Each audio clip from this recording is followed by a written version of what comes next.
He is perhaps the most important writer of the 20th century. He lived a colossally rich interior life, as you see from these epic works. This story is not something just skirting along a surface made up by an author with no history behind it. There's a depth behind it. Because he has this way of showing that the faith is attractive, mysterious, even mesmerizing. It was also described by Tolkien in his own words as a fundamentally religious and Catholic work. In his life, in his work, in the depth of his faith, there's someone who is inspirational for all of us, and I think that we are blessed to know him.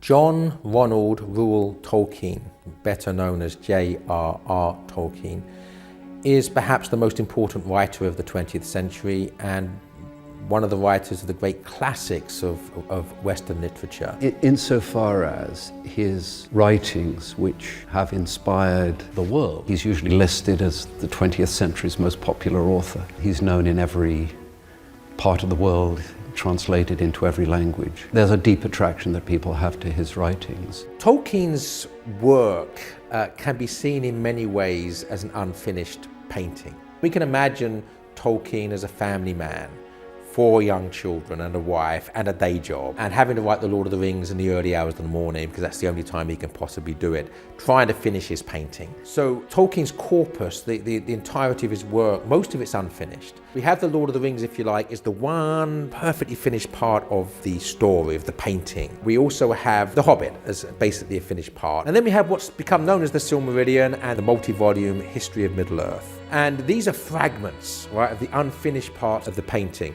And Tolkien was working on these stories from the time of World War I and carries right on really until, it's unfinished when he dies, so it's a life work. So we have the finished part, Lord of the Rings, then we have all these other stories that are backstories that inform the Lord of the Rings.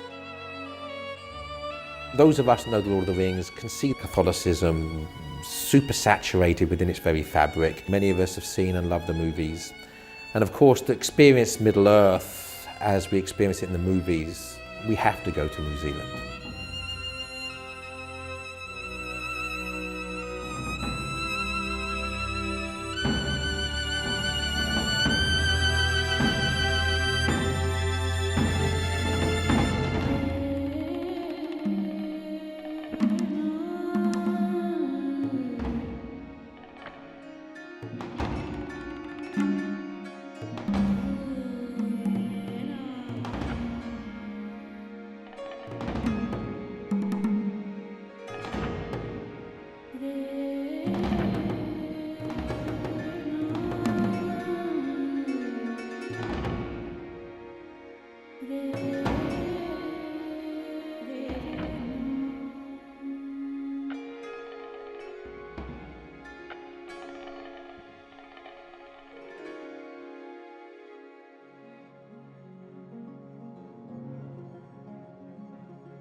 I'm Father Nathan Cromly. I am a member of the Congregation of St. John and the founder and president of Eagle Eye Ministries. I'm standing in New Zealand with 17 young adults from all over the United States, and our goal is the same, to take young people into the Catholic imagination of J.R.R. Tolkien and to understand his writing in The Lord of the Rings and the movies that he made. So there's no better place to be than in this place that has inspired the world.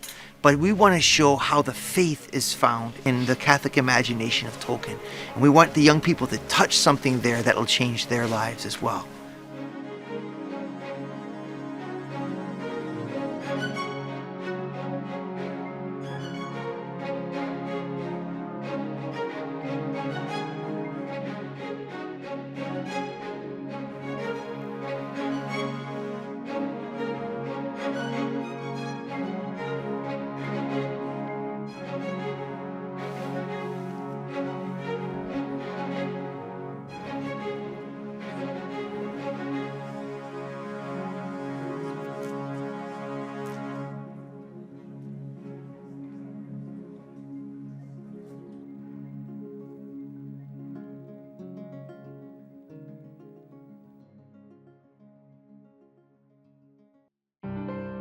Tolkien was born in 1892 in South Africa of English parents. When he was very young, still only 3 years old, his mother returned to England with him and his younger brother Hilary. Tolkien lost his father when he was only 4 years old in 1896. 4 years after that, Tolkien's mother became a Catholic. But following her conversion, she basically suffers persecution at the hands of her family, and they cut off all of the financial help to her. Tolkien considered his mother to be a martyr and says that he and his brother were blessed to have a mother who laid down her life and gave her life to ensure that they kept the faith. And when he thought about the way she died in poverty in a postman's cottage in Rednall, too ill for viaticum, I find it very hard when my children stray away. And he's writing this letter many years later when one of his own children has lapsed from the faith so carelessly after the sacrifices his mother made. So at the age of 12, Tolkien is now an orphan. Father Francis Morgan becomes his legal guardian. Tolkien and his brother every morning would cycle down to the Birmingham Oratory and would serve Father Francis Morgan's Mass, and then would go and have breakfast with the Oratory Fathers before going on to school. So Tolkien was very much brought up steeped in Catholicism.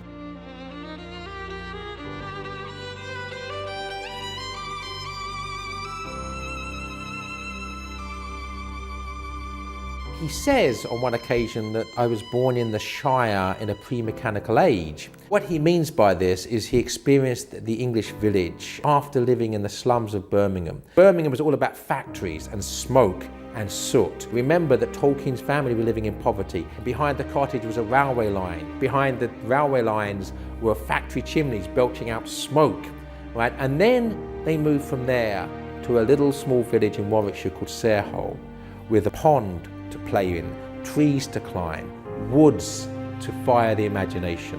So what we really see in Tolkien is this contrast, right, between the industrialism and then this tranquil, slow, agrarian pace of life which inspired the Shire.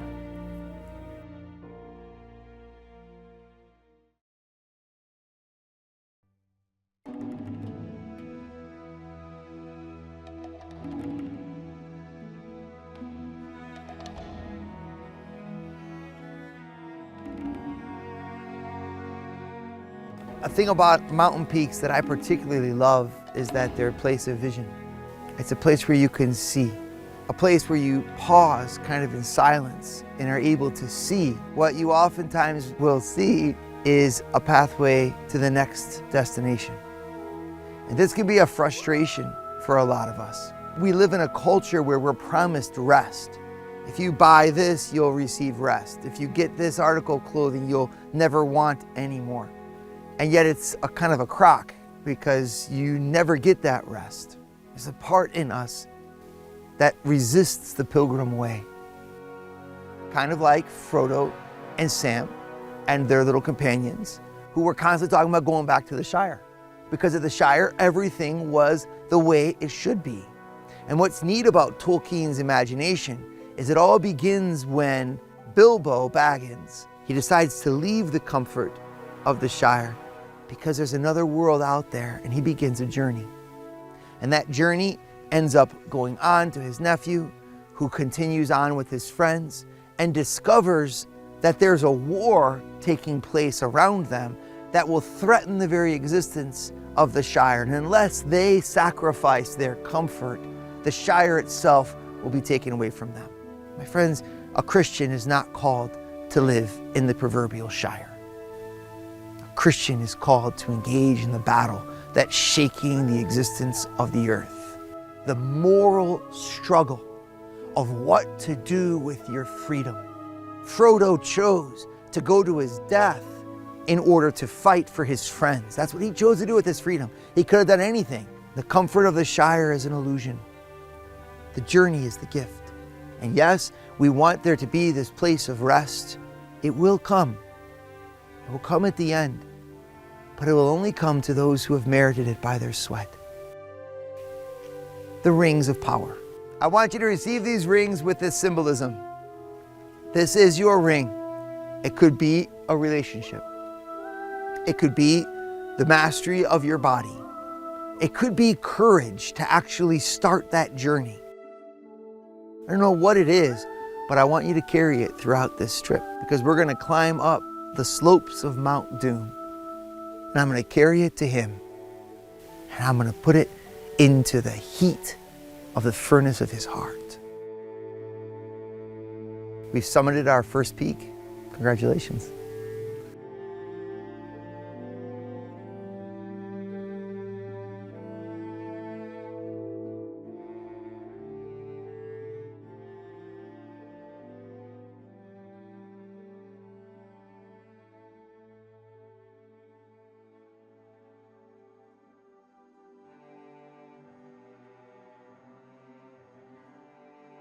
Tolkien, as a teenager, falls in love with a young lady called Edith Bratt, and Father Francis Morgan's not very amused. He thinks that this love affair is going to hinder Tolkien's academic studies, and basically orders him not to see Edith until he's 21 years old. And Tolkien, to his credit, I think, for a young man, obeyed his legal guardian, as much as he found it very difficult, and went on to finish his studies and go on to Oxford.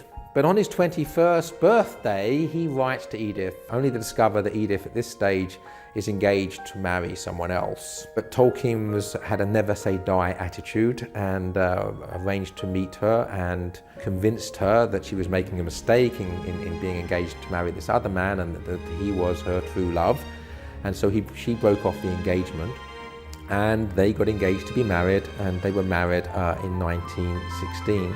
Almost immediately, he's involved in World War I.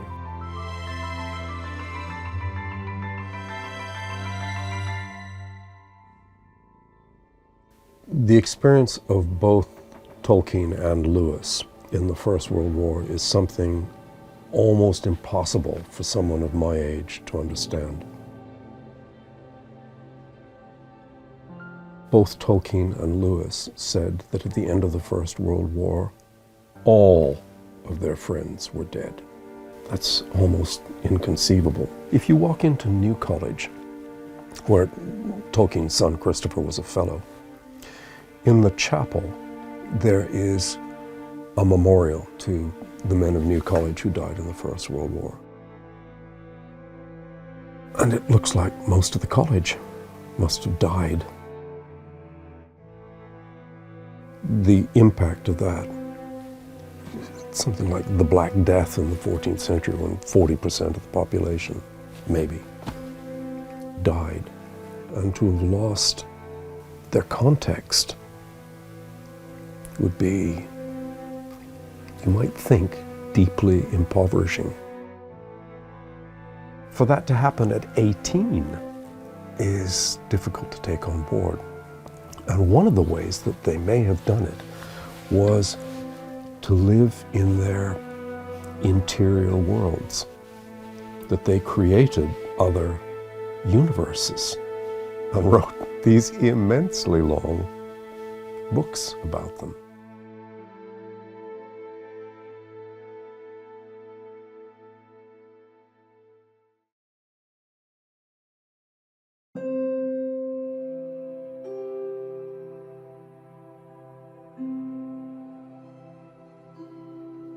We're following into the footsteps of the imagination of Tolkien, trying to understand his spirit, because he has this way of showing that the faith is attractive, mysterious, even mesmerizing. And our world is longing for Catholics who have that glimmer in their eye, that glint of mystery, of excitement about their faith.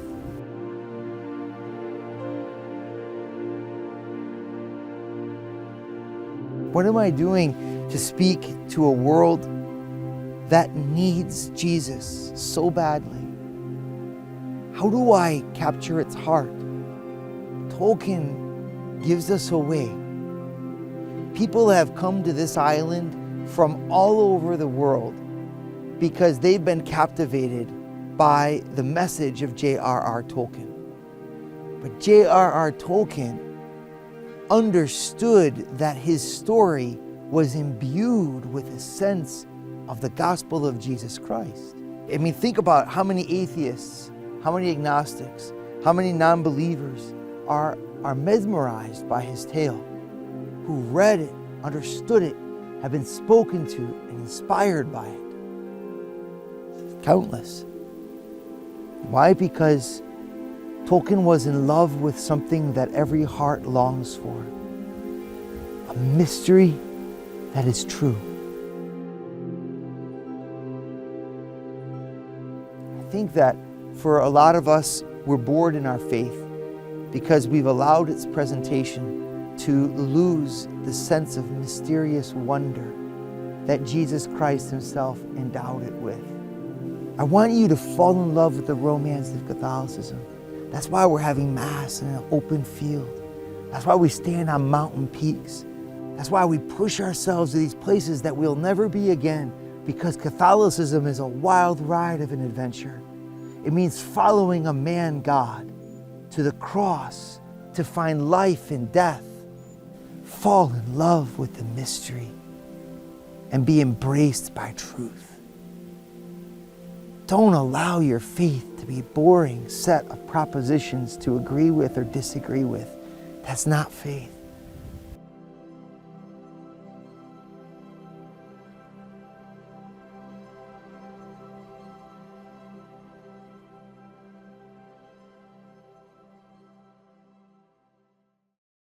And so as early as 1916, as early as when he's fighting in the war, he's inventing the first of his Elvish languages. And what's rather charming about The Lord of the Rings and Tolkien's work is it doesn't actually begin with a story, it begins with a language. And then, of course, for the language to be real, it has to be spoken. So having invented an Elvish language, he then has to invent elves that can speak the Elvish language, and this is the way the story grows.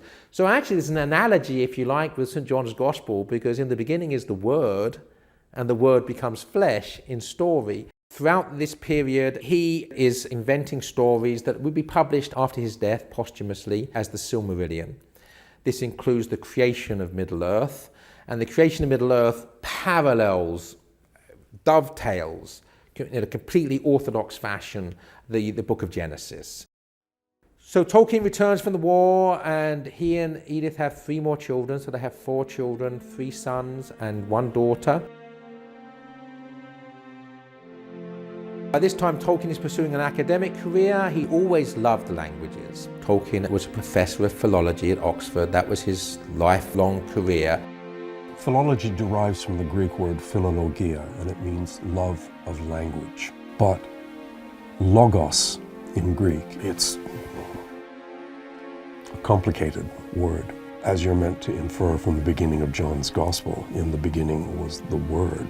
Word is also divine. And I think both Lewis and Tolkien believed that.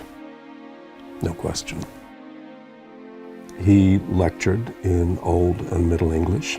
He edited texts. He taught students. He examined. He was a colossally productive scholar. At some point, for light relief, he turns one of these exam papers over and writes, "In a hole in the ground there lived a hobbit," which is the opening line of what will become his children's story, The Hobbit. And he begins to write that for his own children. One of the most delightful things about Tolkien is he never really writes expecting his work to be published. So he's certainly not writing for mercenary motives, he's writing for motives of love. In the case of The Hobbit, love of his own children. But of course the book is written, and in 1937 it's published and it becomes a bestseller. And the publisher wants to repeat the success, and they ask him to write a sequel. So Tolkien agrees, and he begins to write The Lord of the Rings. But The Lord of the Rings is quite clearly very soon no longer a children's book. It's also getting very long, and Tolkien begins to realize that a commercial publisher is never going to be interested in a book of this sort. And indeed might have given up writing it, except for friendship.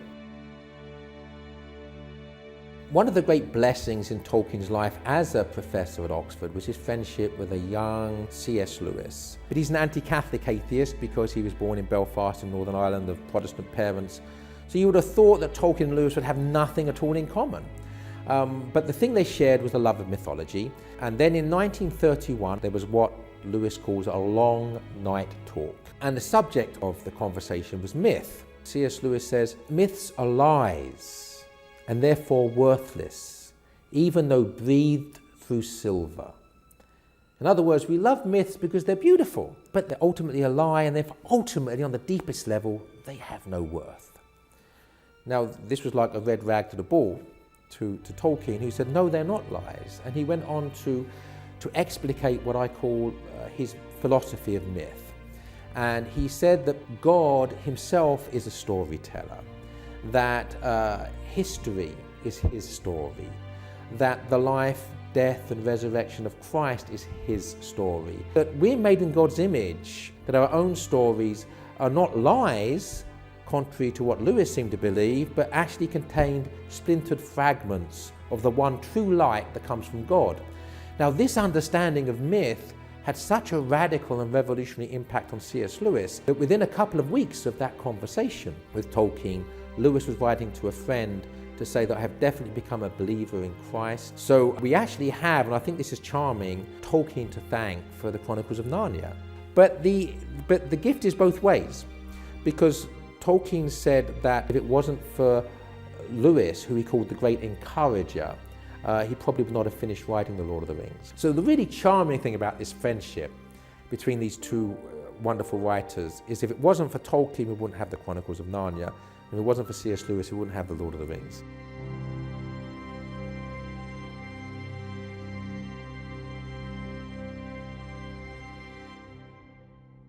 We are not a people walking in darkness. We're not to live as people who have no hope, says St. Paul.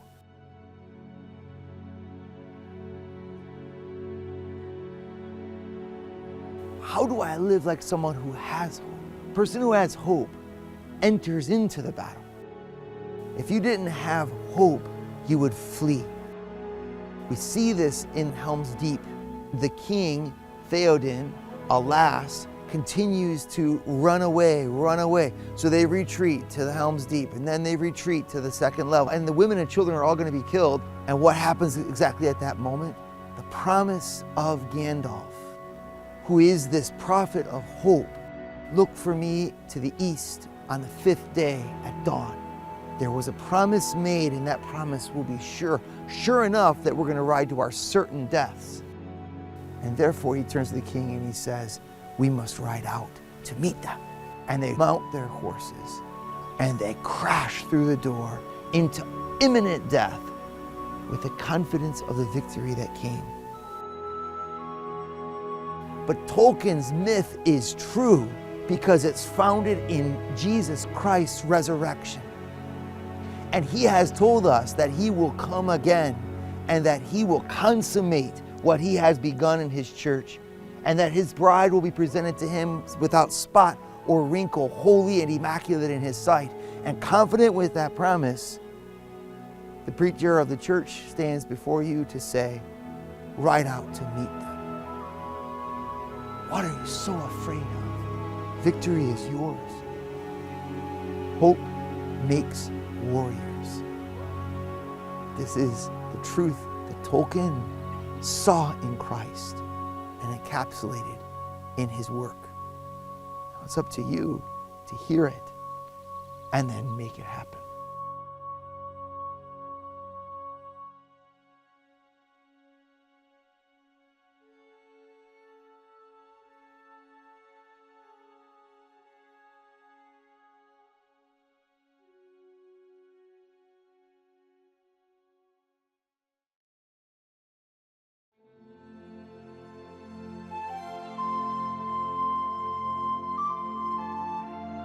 When my wife and I were first married, we lived in a Corpus house. We had to dinner one night, the lecturer at Merton who taught Old and Middle English. And after dinner he said, would you like to meet Tolkien? Of course I'd like to meet Tolkien. He said, well, this is about the time he'll come rolling out of the senior common room on his way back to his rooms. He was the only man in Oxford ever to occupy 2 professorial chairs in the English faculty. He came out of Merton College and was walking down Merton Street, puffing on a pipe, wreathed with a cloud of his own smoke, full moonlit night, and it was just perfect setting. So Bruce introduced us to Tolkien, and we went to the Eastgate Tavern at the end of Merton Street. And I just sat there entranced listening to this guy talk. He was not a good lecturer, but by God, he was a great talker. And the kind of thing that he would say was, I've always thought, haven't you, that the man who devised the place names in a great arc around Oxford was fully conversant with the Gothic cycle of myths and legends. As if I were entitled to an opinion about such a thing. But he asked as if I might. And that is a great incentive to go out and acquire enough information to have an opinion worth consulting. One can only imagine that Tolkien would have been delightful company.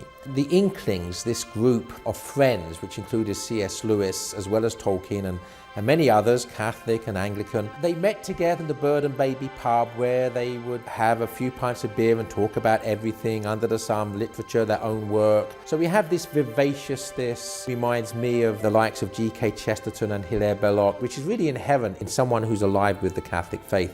What one would give to be back in time and to have a glass of ale with J.R.R. Tolkien and the Bird and Baby, it would have been glorious.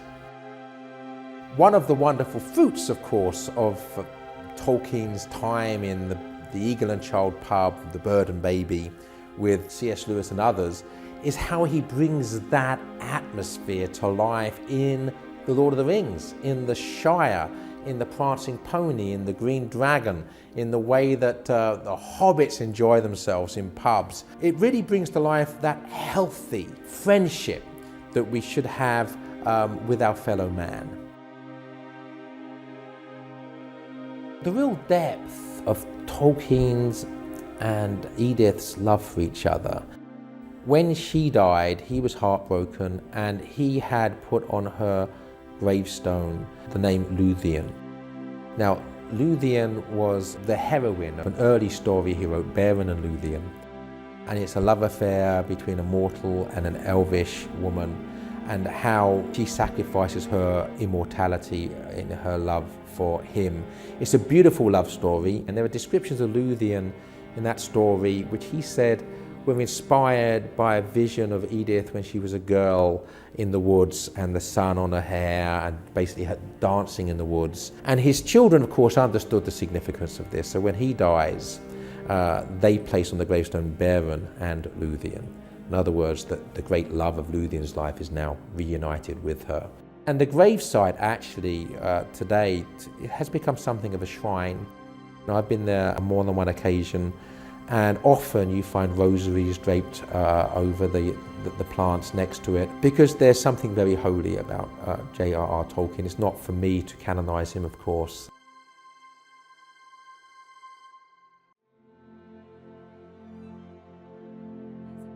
My name is Father John Sayward. I'm priest in charge of the Church of Saints Gregory and Augustine in Oxford, and I'm sitting just behind the pew that was the family pew of the Tolkiens when they attended Mass here in the 1930s and 1940s. Ronald Tolkien, a practicing faithful Catholic, and he lived on the border between this parish of Saints Gregory and Augustine and St. Aloysius, which was then a Jesuit parish. The parts of Tolkien's writings where his faith is most evident and explicit is first of all in his personal letters that he wrote to his children in particular. There's a letter to one of his sons where he says, "Love the Blessed Sacrament. This is the great love that we should have on earth." So that speaks to me immediately of Tolkien as not only a man who attended Mass, but as a man who, for example, would regularly come into church to pray before the Blessed Sacrament. Another text in one of his letters is where he says that his whole perception of beauty is founded on Our Lady.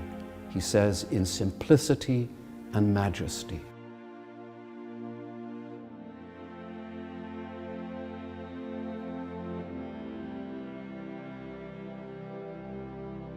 His writings have inspired the world. He's usually listed as the 20th century's most popular author. The most important thing to know about those writings is that they emanate from a mind and a heart that were profoundly Catholic. That he bears witness to the faith, directly or indirectly, in his writings is beyond doubt.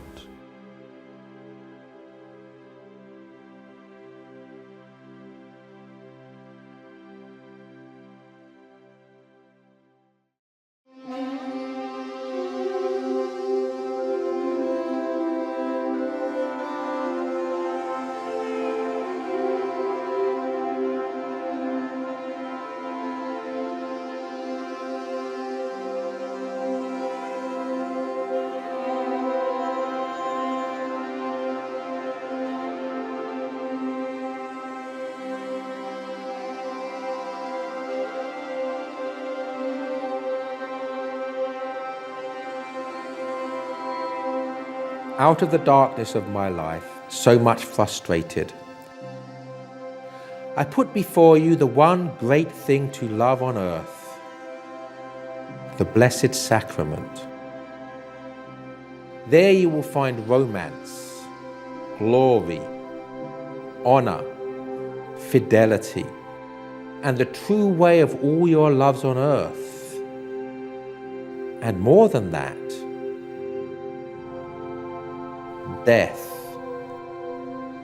By the divine paradox, that which ends life and demands the surrender of all.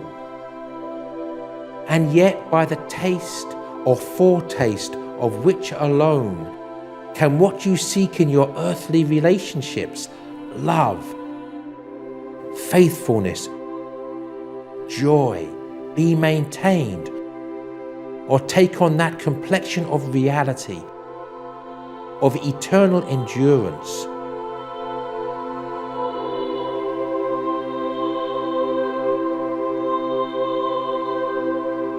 Which every man's heart desires.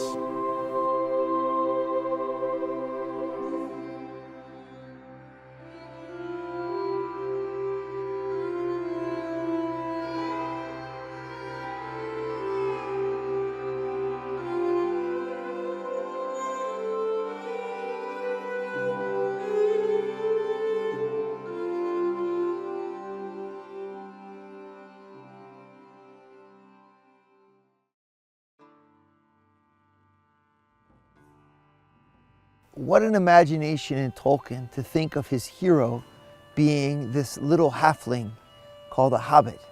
Even the Ents don't know what a hobbit is, for example. They seem to have been outside of recorded history, and their one single accomplishment is the capacity to enjoy things. What a strange hero. Where did Tolkien come up with this? You don't see this in other mythologies. The humble, small, insignificant one is the one who changes the course of the world. Except that our Lord and Savior, Jesus Christ, became a man like us and lived an average life on the outside of a typical inhabitant of Nazareth.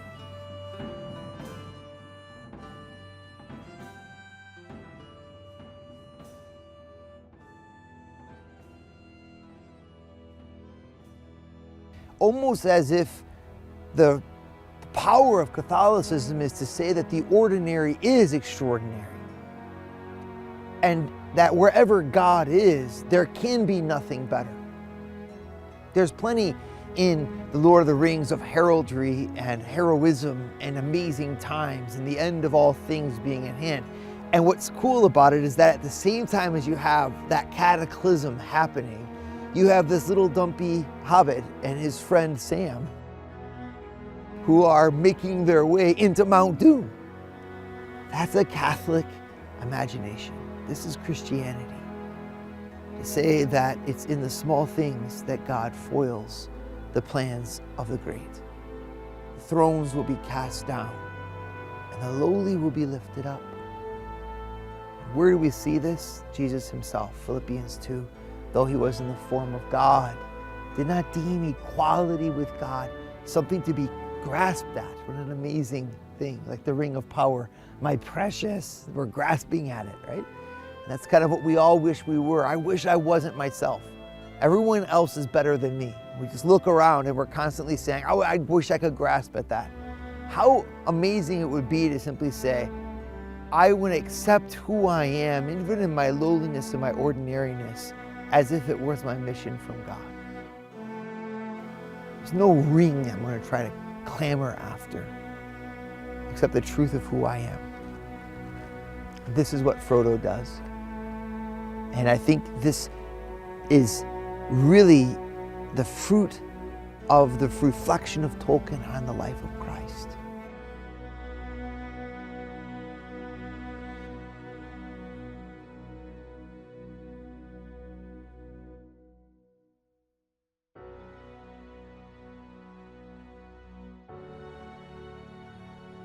We forget Tolkien's Catholicism at our peril in reading The Lord of the Rings. And there are many ways we see this. Tolkien is very subtle.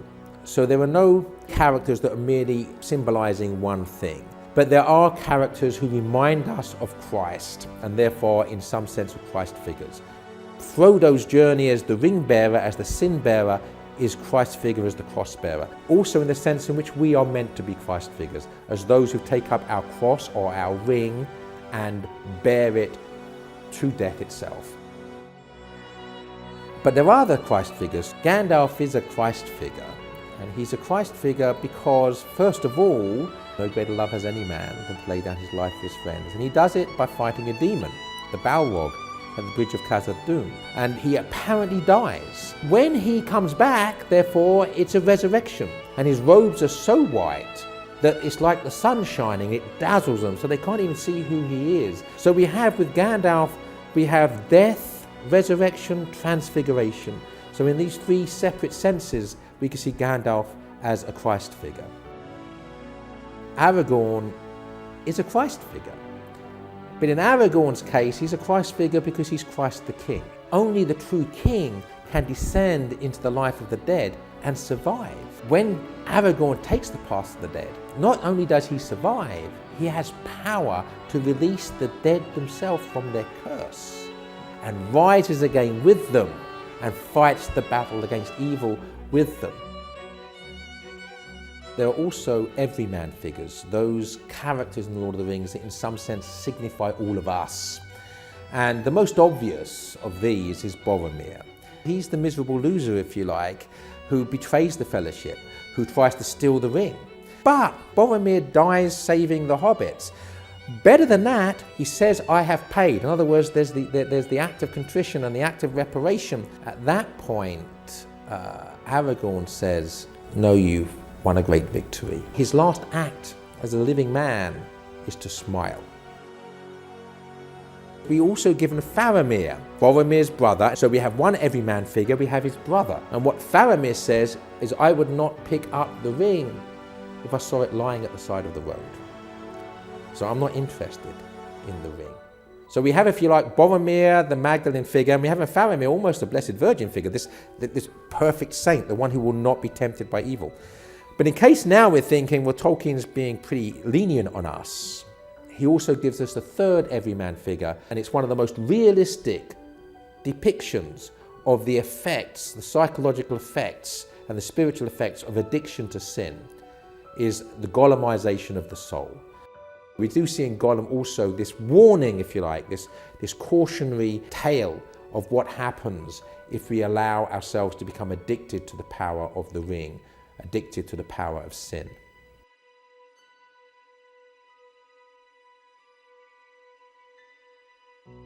My favorite, I would say, is probably Gandalf, and seeing how he relates to Christ himself, and seeing as he is the leader of them all, and he gives them their mission. Sometimes he is right there with them, helping them along the way. And at times he departs and it feels like he's far from them and they have to go through some struggles and trials on their own. He fought the Balrog for us, the battle is won, and He gave himself as a sacrifice.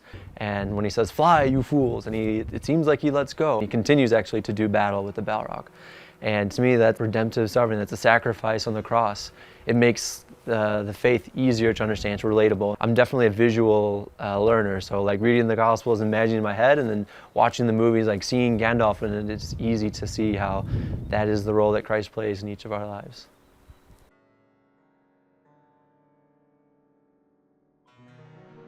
One of the most Catholic scenes, I think, in the movie is this moment where the Witch King, he slays the king of the men, and everything seems to be lost. When he says, "No man can kill me," this soldier stands up, and it's Eowyn, the daughter of the king, and she says, "I am no man," and she slays the Witch King. Eowyn represents Mary. She was a daughter of the king, but she was a humble woman, and she was made great by the Lord. She made very small choices that might seem insignificant, but they proved to be the greatest of all by her willingness to say yes. She slayed the dragon, she stepped on the head of the serpent, and she brought forth redemption for the whole world. Samwise Gamgee's loyalty in the face of conflict and such opposition to his integrity inspires me to see the glory of that loyalty even when other people don't recognize it, in staying true to oneself and staying true to the faith, that even when it doesn't look pretty, when you get to the end, that's all that matters.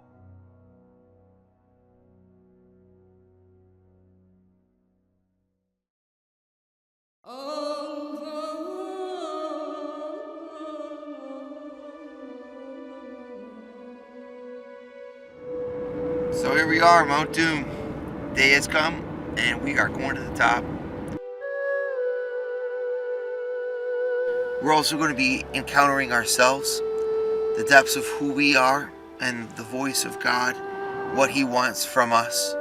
And so throwing these rings into the mountain, so to speak, this is actually an act whereby we really follow Tolkien and follow his inspiration to say that each one of us has a mission.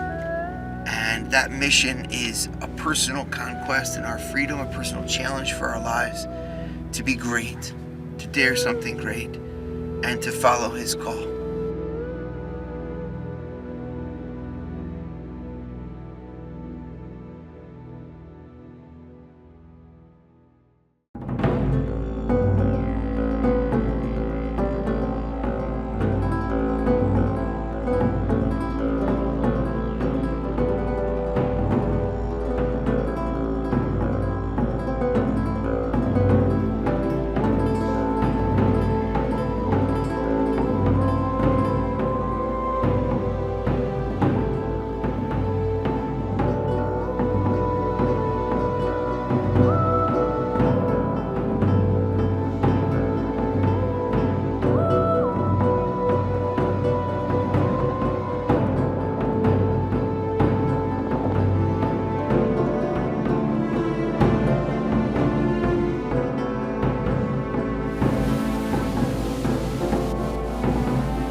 Climbing on top of Mount Doom is going to be one of the hardest things I've done in my life. So I've been carrying this ring the entire trip.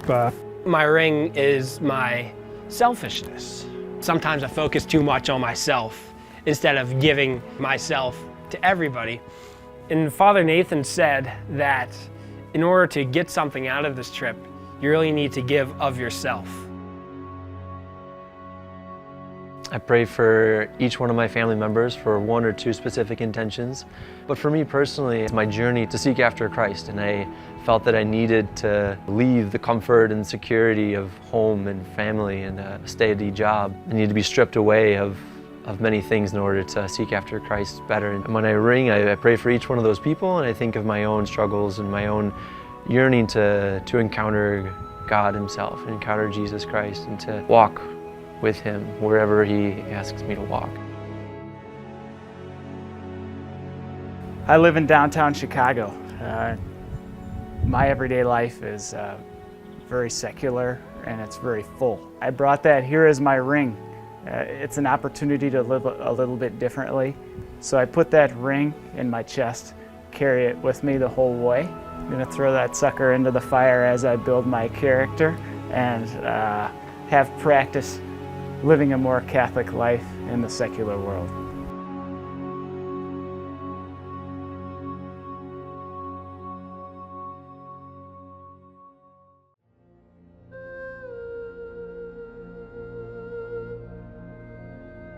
The whole journey of Frodo is a journey of someone who is fighting to resist the temptation and the allurements of evil. Even if it means to sacrifice what could be his own glory for the sake of his friends, for the sake of Middle-earth. That is to say, there's a freedom here that's at the center of the whole tale. What will Frodo do? Will he take the ring and claim it? Or will he consign it back to the fires whence it came? At the heart of this whole challenge lies you and me, innocent kind of people you would think that have no real power in the world anyway. We're just like hobbits. What I think is so beautiful about Lord of the Rings is it says that the power to save the world lies within. The decisions that you and I will make of what we're going to do with our lives and the way we're going to leave them have momentous impact on the world. If we continue to look at our lives as if we were small and meaningless, we would totally miss the point of a God who came from Galilee and who called simple fishermen to follow him.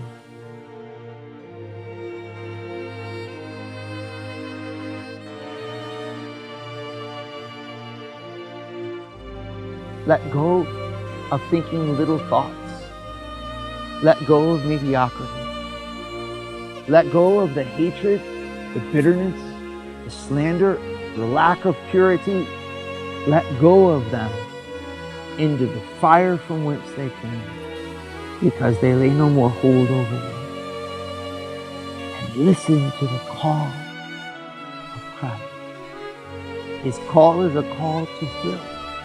It's a call to say yes. It's a call to ride into battle. It's a call to make a difference. It's the call that he himself embodied. And he hung upon the cross between heaven and earth in that dark place of death and said, Father, into your hands I commend my spirit. Jesus is the answer to the world's problems. And he sent you to bring that answer to them. May we not fail in our journey.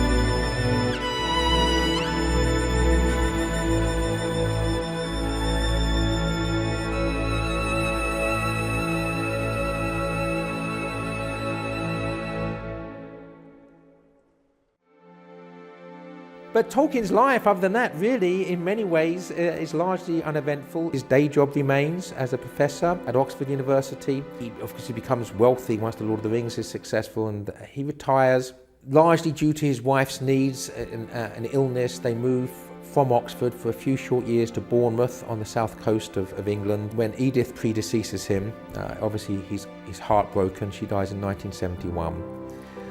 And he returns then to Oxford as an old man and lives for another couple of years. And he dies in 1973. 4 years after his death, The Silmarillion is published, which is his other major work, in 1977. It's really hard to fathom the real extent of Tolkien's impact on modernity in respect to the Catholic dimension. I know of many people who would state explicitly that they were brought back to the Catholic faith or were converted to the Catholic faith, at least in part through their meeting of Tolkien's works. So there's certainly people that we know have come back to the Catholic faith or are converted to the Catholic faith because of The Lord of the Rings and Tolkien's work. But I think it's beyond that. That's why it's hard to fathom. It's not just counting those numbers, because the work is touched and blessed by the presence of Christ. That everybody who reads it is moved closer to Christ. And bearing in mind that millions upon millions of people have read it, millions upon millions of people have been moved closer to Christ and his church through their engagement with Tolkien and his work. Like many people, I always intended to read The Lord of the Rings. And when I was younger, every time I looked at it, it was such a thick book, I kept procrastinating. And I eventually read it when I was in my mid-20s, and it was a particularly dark time in my life. I wasn't a Christian at the time, I was on the way, and reading The Lord of the Rings was a significant milestone. So I have that to be thankful for as regards J.R.R. Tolkien.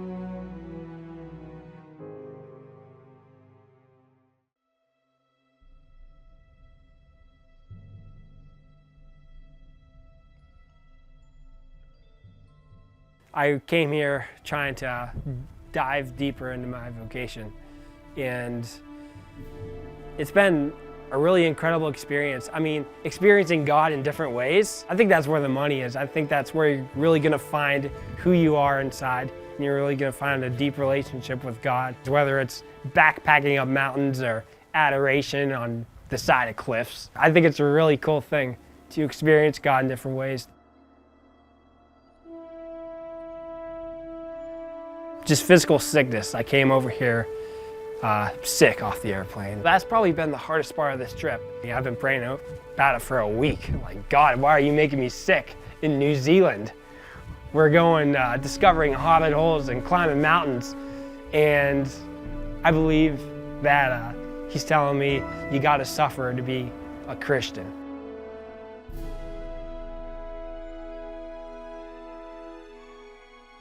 I've experienced a lot of fellowship on this trip. I find it difficult sometimes to do these kinds of things of hiking, and like the physical strain of it is hard, but it hasn't been as hard this trip.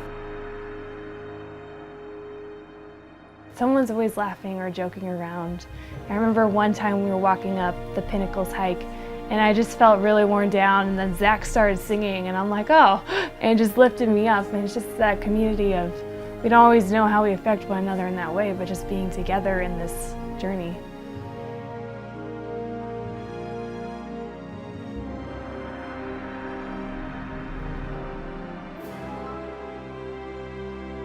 One of the best aspects of this trip has been the community and the people that are around, the personalities that I've met, and the truth that I've come to understand through the direction of the friends that I've made here.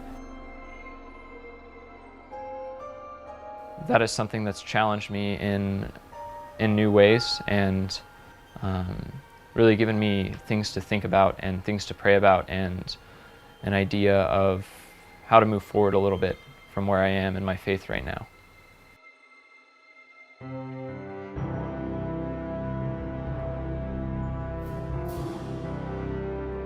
Imagination is always something that we can continue to improve and continue to lead us. There is such beauty and comfort and security in the Shire.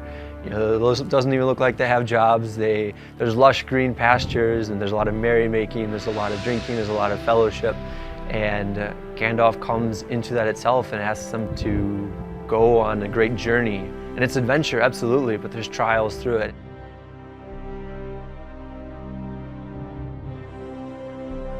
I hope that my generation can see that and recognize the parallels to our life, that life isn't about comfort. It isn't about trying to seek what's always easiest. At times we have to leave the comfort and plunge into the depths and go on those journeys. That's where we will be formed.